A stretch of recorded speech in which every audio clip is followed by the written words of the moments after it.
everyone, to day number 22 of our Month with Jesus Bible reading plan. I'm going to jump right into the book of John, so I'm going to ask you to hear and receive these words from chapter 11. Now, a man named Lazarus was sick. He was from Bethany, the village of Mary and her sister Martha. This Mary, whose brother Lazarus now lay sick, was the same one who poured perfume on the Lord and wiped his feet with her hair. So the sisters sent word to Jesus, "Lord, the one you love is sick." When he heard this, Jesus said, "This sickness will not end in death. No, it is for God's glory, so that God's Son may be glorified through it." Now, Jesus loved Martha and her sister and Lazarus. So when he heard that Lazarus was sick, he stayed where he was 2 more days. And then he said to his disciples, "Let us go back to Judea." "But Rabbi," they said, "a short while ago the Jews there tried to stone you, and yet you are going back?" Jesus answered, "Are there not 12 hours of daylight? Anyone who walks in the daytime will not stumble, for they will see by this world's light. It is when a person walks at night that they stumble, for they have no light." After he had said this, he went on to tell them, "Our friend Lazarus has fallen asleep, but I am going there to wake him up." His disciples replied, "Lord, if he sleeps, he will get better." Jesus had been speaking of his death, but his disciples thought he meant natural sleep. So then he told them plainly, "Lazarus is dead, and for your sake I am glad I was not there, so that you may believe. But let us go to him." Then Thomas, also known as Didymus, said to the rest of the disciples, "Let us also go, that we may die with him." On his arrival, Jesus found that Lazarus had already been in the tomb for 4 days. Now Bethany was less than 2 miles from Jerusalem, and many Jews had come to Martha and Mary to comfort them in the loss of their brother.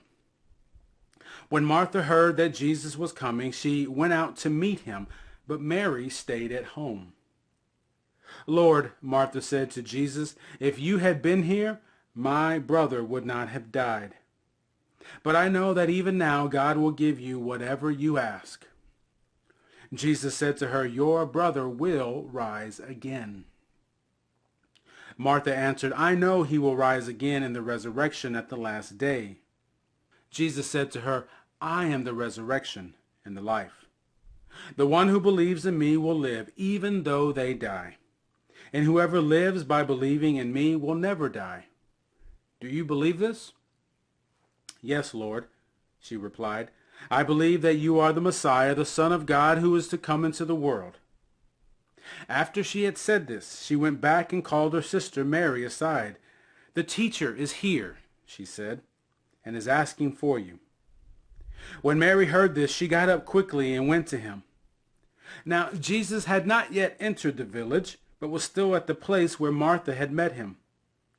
When the Jews who had been with Mary in the house, comforting her, noticed how quickly she got up and went out, they followed her, supposing she was going to the tomb to mourn there.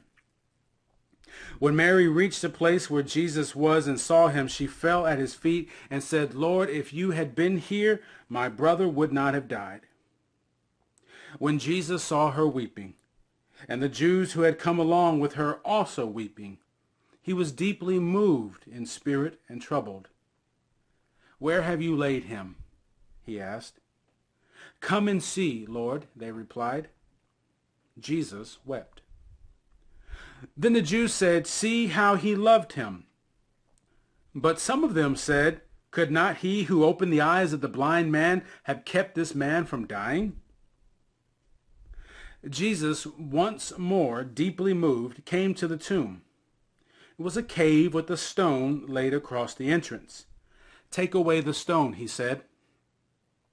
"But Lord," said Martha, the sister of the dead man, "by this time there is a bad odor, for he has been there 4 days."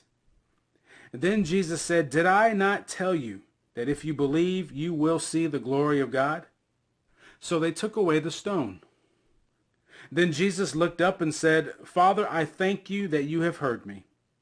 I know that you always hear me, but I said this for the benefit of the people standing here, that they may believe that you sent me.